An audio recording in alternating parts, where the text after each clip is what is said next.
He's the best, dude. You can't get none bester than the boss, man. Trying to act cool, but know that there's this god in front of you of sorts, you know. Ozzy was the guy who said, hey, come on tour with me, right? I'm going to introduce you guys to America and a bigger audience. Well, Ozzy's, I mean, he's a talent, you know, you got to look Rock past... legends reveal Ozzy Osbourne's crazy stories you've never heard. When you hear the name Ozzy Osbourne, one thing comes to mind. Chaos. You bit the head off a bat. It was a sheer accident, actually. What happened was I got a lot of He weird... was the man who turned heavy metal into theater, who shocked the world, who lived louder than life itself. He's going to the side of the house with him.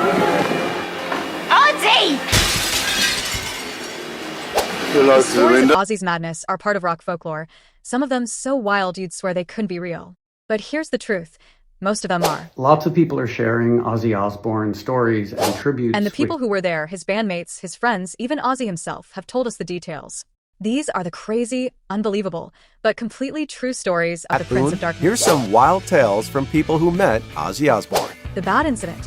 The night that changed. Ozzy later wrote in his autobiography, I Am Ozzy, that he felt his mouth fill with warm, gloopy liquid. He spat it out. The crowd was horrified. The band was stunned. Sharon, watching backstage, couldn't believe her eyes. What happened next is less famous, but just as shocking. Ozzy had to be rushed to a hospital for rabies shots. Not one, but a series of them, night after night. Injections in his arms, legs, backside, painful, humiliating. He later joked that it was the worst part of the whole ordeal. But the damage was done. That night cemented his image as the most outrageous performer in rock. Hatred to mankind.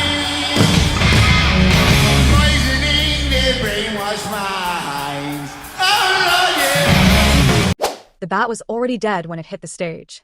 Mark Neal, the fan who threw it, later explained that his brother had found it days before, brought it home, and kept it until the concert. But the bat wasn't even the first time Ozzy bit the head off a bird. Years earlier, in a meeting with CBS Records executives, Ozzy had been given 3 doves. The idea was simple: release them as a gesture of peace, a bit of PR to soften his image. But Ozzy was never one for peace gestures. He was drunk, irritated, and unpredictable. Instead of releasing the doves, he bit the head off 2 of them. Blood spattered onto the conference table. Hey, throw the carcass on the table. It was not a publicity. I was just out of my face. And everybody was like... The head of legal said, if you ever do that again, we will absolutely destroy you. As Executives screamed. Security rushed in. Ozzy was escorted out. That meeting went down in music history. For some, it was proof that Ozzy had lost control. For others, it was proof that he was the most committed shock rocker alive. But for the people in that room, it was trauma. Sharon later admitted it was a disaster. But in a strange way, it made Ozzy unforgettable to the industry. As he's saying that, his album is going out to radio. This record's unbelievable. We're playing it 20 times a day. And then it just spread like wildfire. The album went right into the charts. The reviews were unbelievable. Everyone in America had an Ozzy album and knew of Ozzy, and it was just a miracle. The madness of the crowd, things thrown on stage. Ozzy's concerts in the late 70s and early 80s weren't just shows. They were battlegrounds of chaos. Fans didn't just cheer. They threw things. The audience didn't just watch an Ozzy concert. They became part of the madness.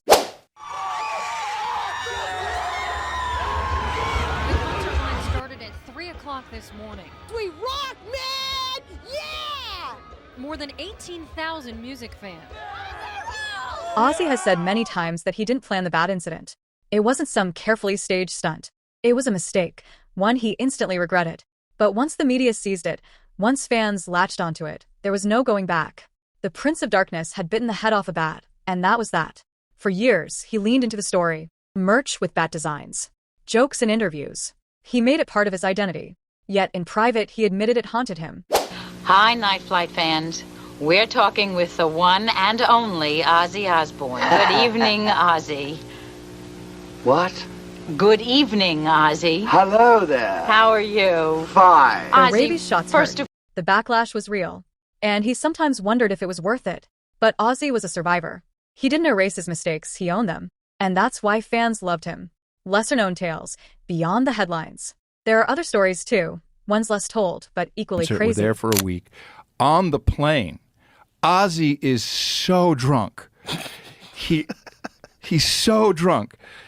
So we're in the back there, and he's at the lavatory mid plane, and it's someone else is in there, and he's like, Sharon,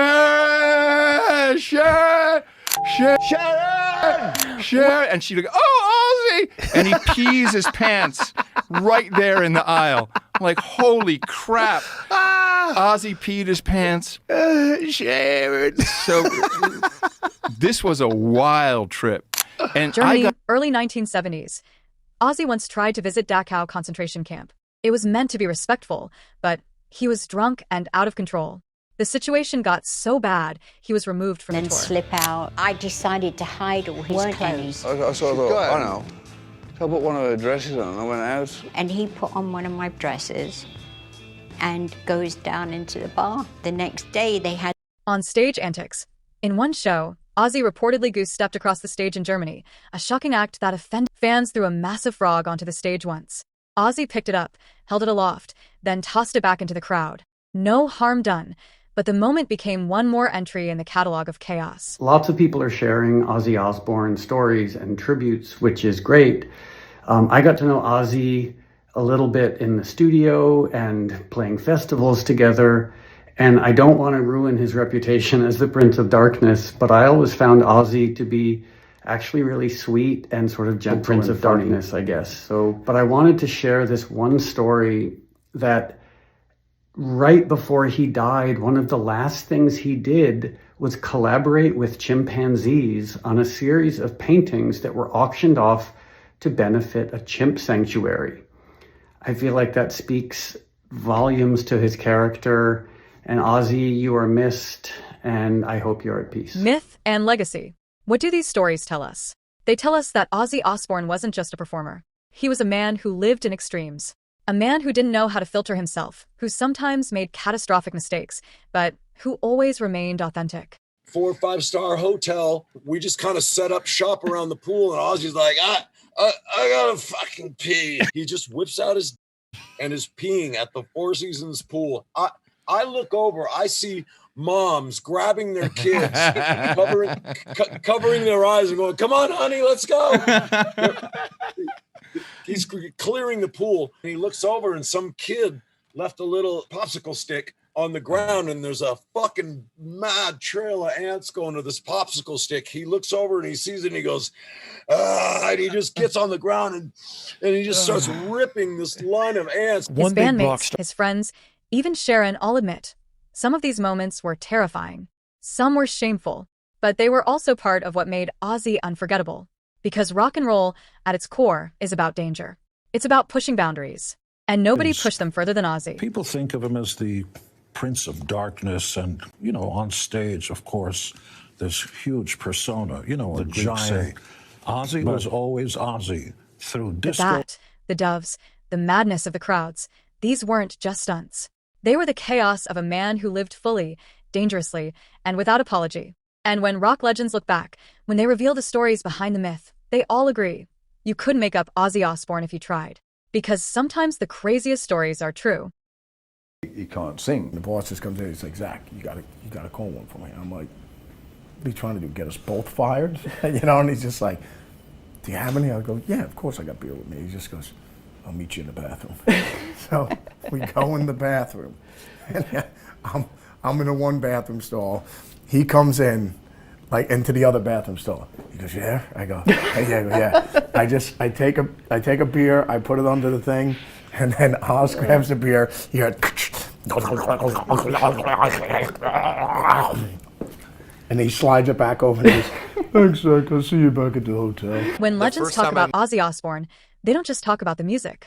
They talk about the madness, the chaos, the unpredictable energy that followed him everywhere. And over the years, those who shared the stage, the road, and the recording studio with Ozzy have told stories that range from hilarious to horrifying. Tony Iommi, Black Sabbath's guitarist, knew Ozzy long before the world did. They were teenagers in Birmingham, growing up in working-class grit, dreaming of escape. Tony remembers Ozzy showing up for an audition with the words, Ozzy Zig needs gig, painted on his shirt. That was Ozzy.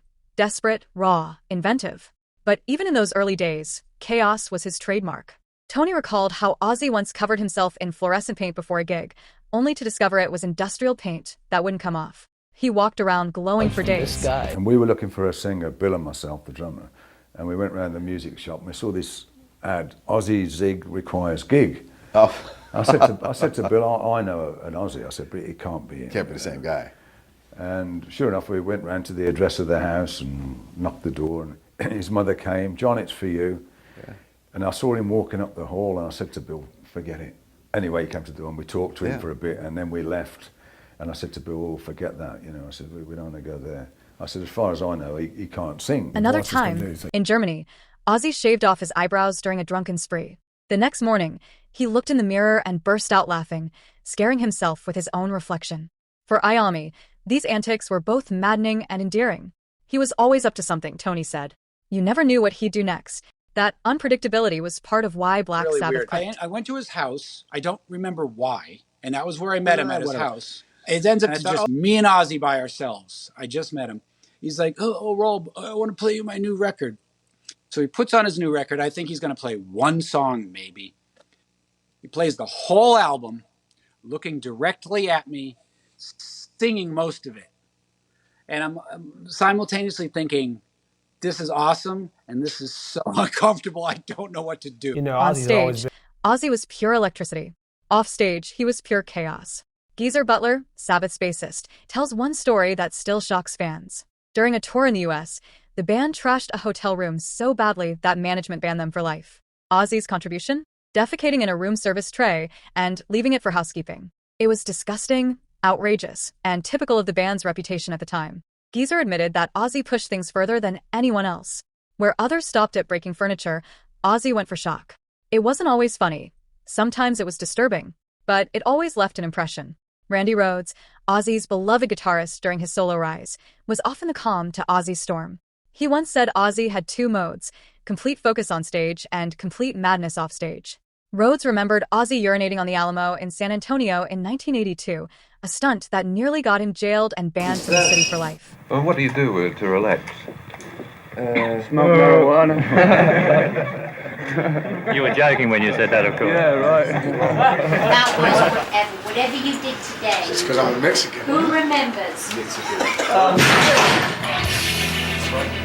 It's so fucking, it never ends. What fans don't always know is how much Randy tried to steer Ozzy away from those extremes. He urged him to focus, to channel his chaos into music. And for a while, it worked. Together, they made Blizzard of Oz and Diary of a Madman albums that defined metal's future. But the madness never stayed away for long. Few rock legends understood Ozzy, like Lemmy from Motorhead. The two were partners in crime, drinking buddies, and kindred spirits. Lemmy wrote several songs for Ozzy, including Mama, I'm Coming Home, and Hellraiser. But he also witnessed Ozzy at his wildest. Lemmy once told a story about being with Ozzy in Los Angeles when Ozzy decided to release a bag full of live doves into a bar. The birds flew in every direction, smashing glasses, sending people ducking for cover. Ozzy thought it was hilarious. Lemmy said it was one of those moments where only Ozzy could turn a quiet bar into instant chaos. Lemmy summed him up best. Ozzy's either the maddest man I've ever met, or the funniest. Usually both at once. Rob Halford of Judas Priest, one of Ozzy's closest friends in the metal scene, often defended him. He said that behind the crazy stories, Ozzy was deeply insecure. The bat, the doves, the urination at the Alamo, they weren't just shock tactics. They were, in a strange way, Ozzy's way of testing whether people really accepted him. Halford remembered once touring with Ozzy and seeing him wander backstage in a robe, muttering to himself. A few hours later, he was on stage commanding tens of thousands of fans with total authority. That was Ozzy, Halford said. He could be completely lost one minute and absolutely in control the next. Halford also spoke about Ozzy's final show in Birmingham in 2025. He said he had never seen Ozzy so happy. He was lit up, Halford recalled. It was like he knew this was the way to end it. To pay tribute to Ozzy, Chad Smith, Robert Trujillo, Adam Wakeman, Andrew Watt, Billy Idol, Steve Stevens, Zach Wilde, Shelley Rowe, and to start it off, Maynard James Keenan and Wolfgang Van Halen.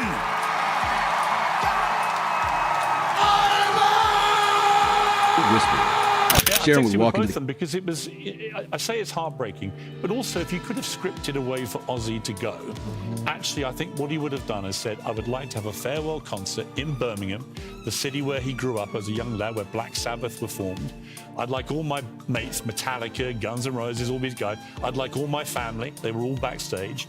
I'd like thousands of Brummies, what we call people from Birmingham, all with their Brummie accents. I'd like them all in the crowd going nuts. I want to perform a few hits and say goodbye, and then bid us farewell. And I texted him the night before, and I read it yesterday just to remind myself, and he just said, oh, I'm really excited. We're in Birmingham, the final show, and then that's that.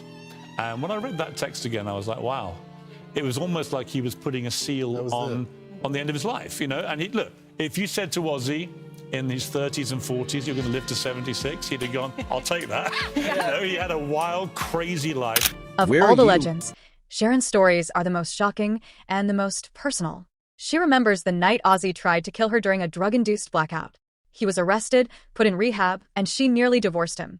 She remembers catching him cheating, throwing him out, and then taking him back. She remembers dragging him onto planes, forcing him into rehearsals, and managing him through the chaos. But she also remembers the funny moments. Ozzy putting on women's dresses during tours. Ozzy laughing so hard at his own pranks he couldn't breathe. Ozzy waking up in hotel hallways with no idea how he got there. To Sharon, the madness was exhausting. But it was also what made him Ozzy. And when she remembers his last words after his final show, I had no idea so many people liked me. It breaks her heart. Because behind all the madness, all the stories, all the legends, he was a man who doubted himself. What makes Ozzy's stories so powerful is that they blur the line between myth and reality. Did he really bite the head off a live bat? Yes. Did he mean to? No. Did he bite the heads off doves at a record exec meeting? Yes. Was it staged? No. Did he urinate on the Alamo? Absolutely. And he was banned from San Antonio for years because of it. The reality is often uglier, messier, and funnier than the myth. And that's why the stories endure. Because they're not just about shock. They're about a man who lived without filters, who made mistakes in public, and who turned those mistakes into legend. Now, as rock legends look back, they laugh, they cringe, they shake their heads. But they all agree. Ozzy's stories are part of his magic. They're why he'll never be forgotten. Because in a world where so many stars play it safe, Ozzy never did. He lived dangerously. He embarrassed himself. He hurt himself. He terrified others. But he was never boring. And in the end, that's what made him unforgettable. From the bat to the doves, from the Alamo to the hotels, from Lemmy's drinking stories to Sharon's survival, these tales prove one thing. Ozzy Osbourne wasn't just the Prince of Darkness. He was the King of Chaos.